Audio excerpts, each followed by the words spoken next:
These are the 10 evolutions you absolutely need to upgrade in Clash Royale. Starting with number 10, the Firecracker. Oh, yeah. Yeah. Don't get a shot on the... Wait, one more shot. Yeah! The Firecracker evolution was one of the first introductions to the evolution system in the game. The OG players will instantly get war flashbacks just thinking about how absolutely broken this girl was on her initial launch. She was dominating the entire arena from corner to corner, shooting projectiles from across the map, and nothing, I mean absolutely nothing, could stop her reign of terror. She used to not die to arrows back then, and that single fact alone was enough to make her function almost like a win condition. After several heavy-handed nerfs from Supercell, she became much more balanced and reasonable, and now she actually dies to arrow like she should have from the start.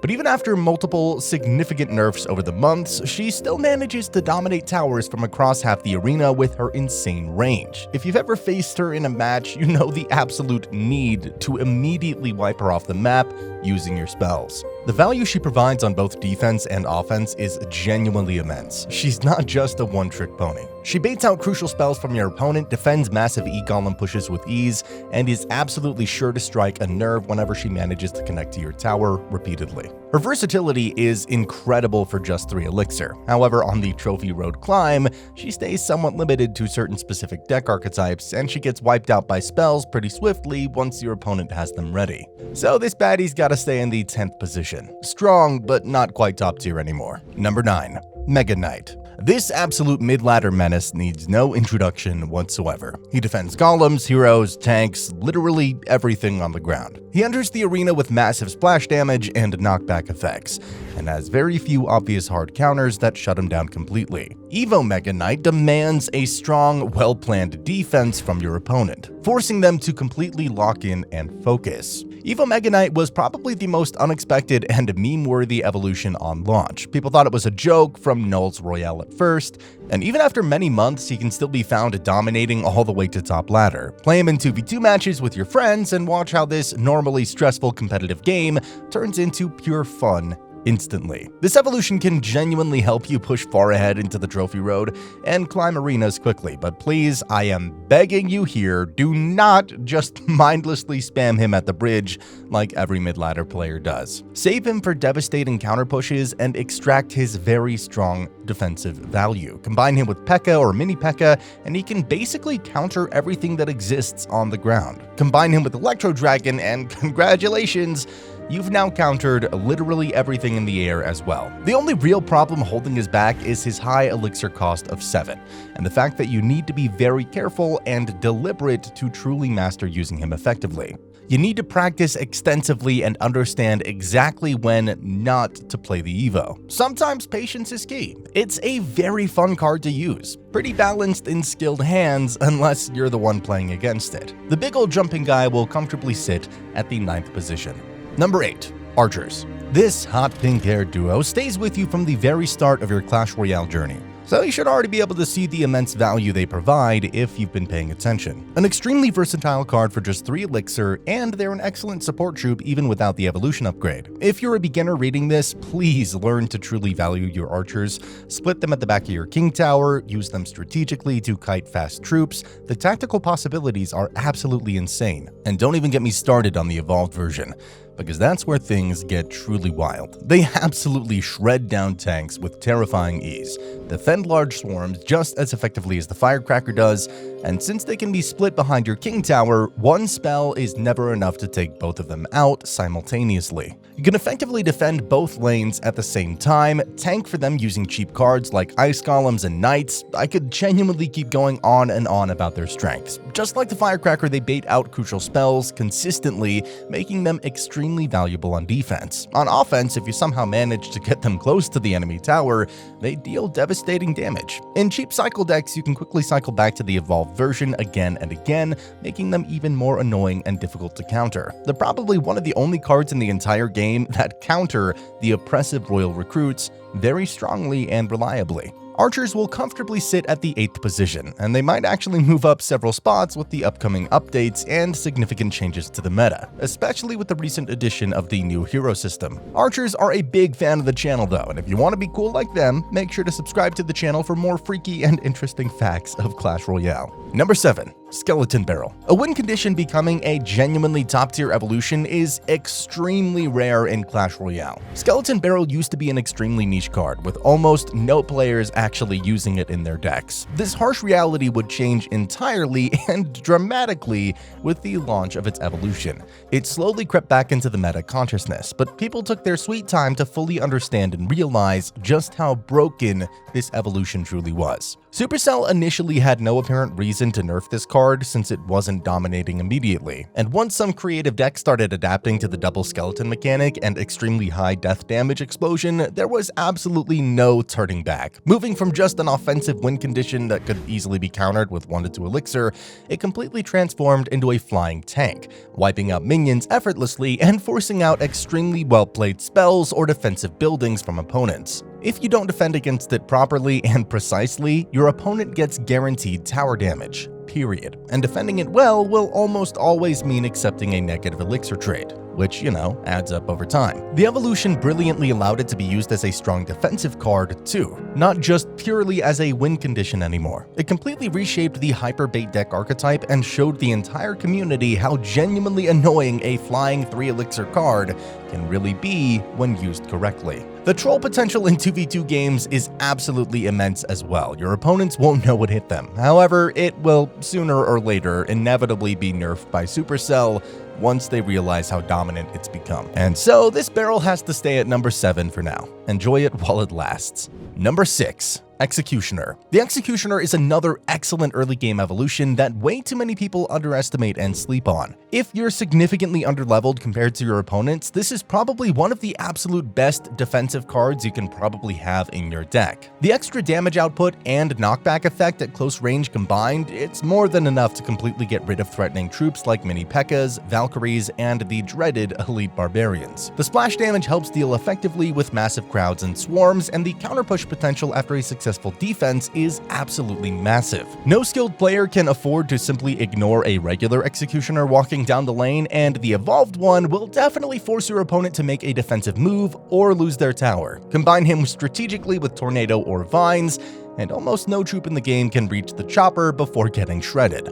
At mid-ladder especially, not many players actually use him regularly, and even fewer know how to properly counter him when they face him, making him even stronger in that trophy range. He requires a bit of practice and learning to master, but once you truly get the hang of him, trust me on this, you'll enjoy using this card like no other. The versatility is insane as well, synergizing strongly with almost every ground-based card you can think of. Just play him defensively at the back of your king tower and watch the massive counter push literally create itself as your troops accumulate. The value is completely unmatched for a 5 elixir investment, and the high health pool makes sure he doesn't die instantly to most spells in the game. Learn to use him well and master his mechanics, and he'll absolutely give you incredible returns on your investment. This beheader is a very strong contender for the 6th position. Number 5. Lumberjack.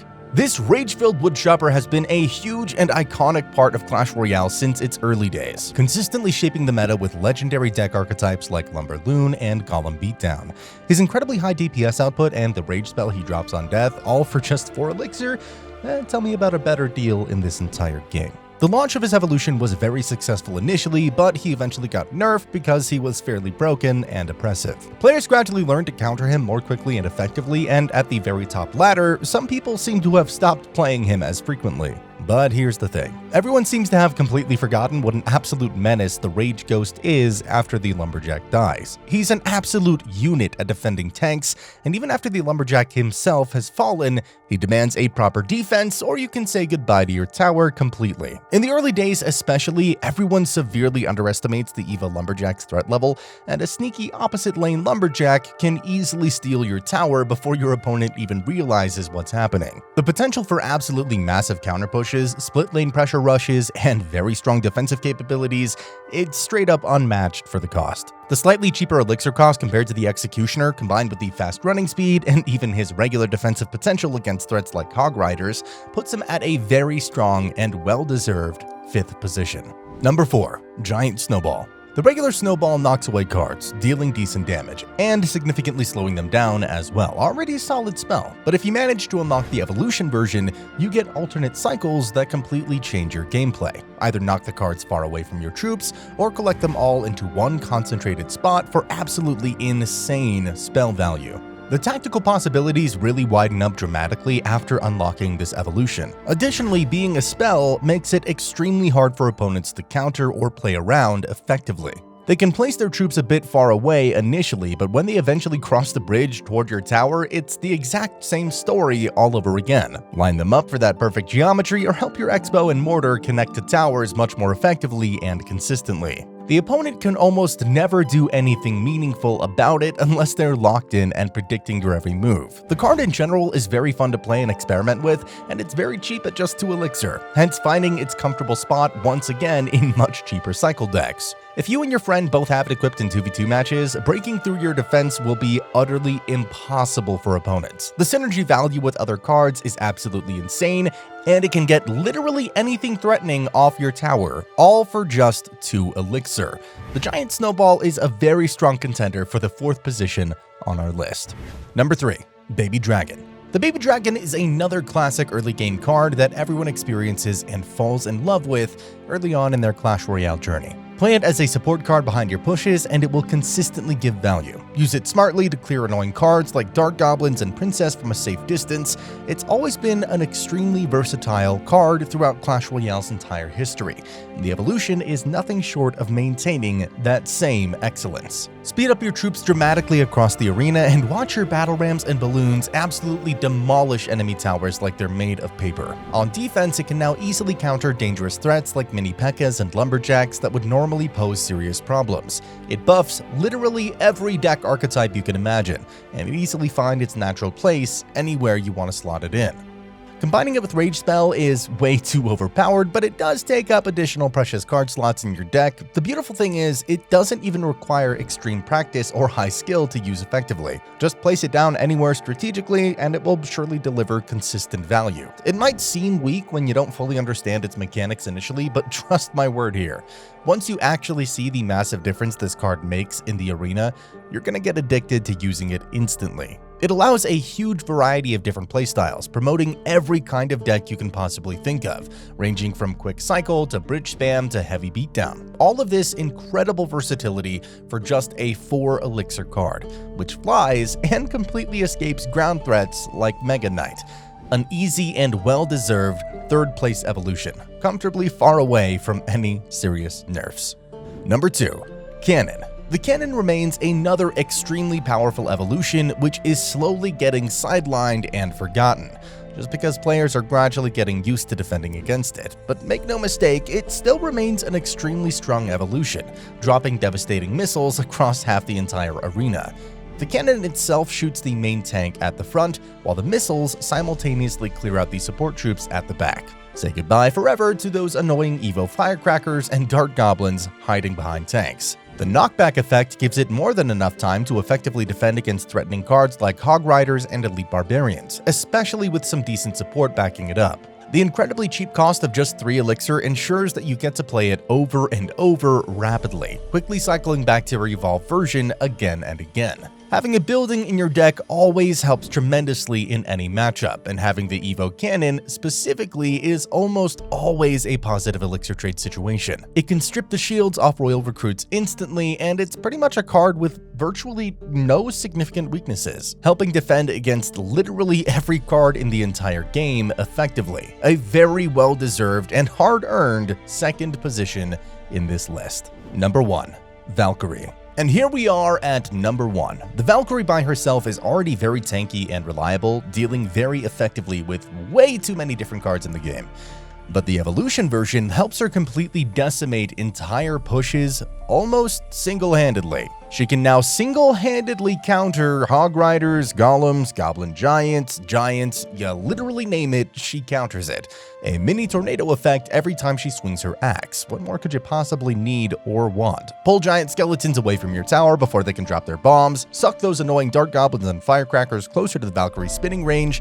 The defensive potential is genuinely unspeakable and almost unlimited. On the offensive side, her high HP makes her a formidable counterpush threat, and the tornado mechanic just pulls back whatever defensive troops they play, dragging them directly into the high firepower range of your other support cards following behind. She defends extremely well against the oppressive Lumberloon strategy as well, pulling the balloon repeatedly away from your tower, and fully countering the Lumberjack threat as well. Valkyrie is a very versatile mini-tank, and honestly, you don't even need a traditional tank after playing her. You can just support her with other 3 to 4 elixir cards, and maybe add one 5 elixir card like Balloon to secure the tower. The average elixir cost of traditional beatdown decks comes down significantly, making them play much faster and more aggressively. She's an easy card to learn and master, and she genuinely helps out in basically every single deck you create. The overall insane value you can extract for just 4 elixir investment, definitely a top tier card, without a single doubt in my mind. All of these incredible strengths and versatility, no weaknesses to really put Valkyrie at the absolute top of our list. Firmly at number 1. If you're going to unlock just one evolution after watching this video, make it this one. Knowing just what evos to unlock is surely not enough though. You gotta know what evolutions to completely stay away from. Here are 10 evolutions you absolutely should avoid. I'll see you there.